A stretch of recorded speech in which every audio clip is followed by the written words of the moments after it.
чем вот этот маджлис делать с названием маджлис для выходцев Ахвахского района.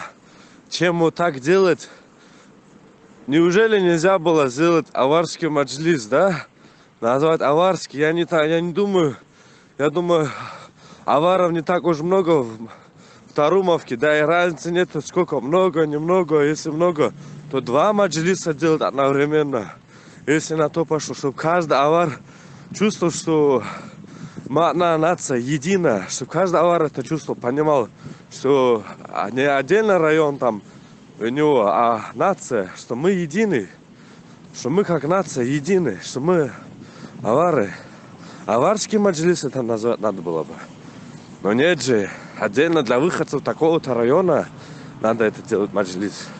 Вот такие бараны из числа нашей нации вот так нашу нацию разделяют. Кто дал право этим баранам вот какие-то вот такие мероприятия маджлисы делать? Я же говорю, надо противовес им создать аварские мероприятия.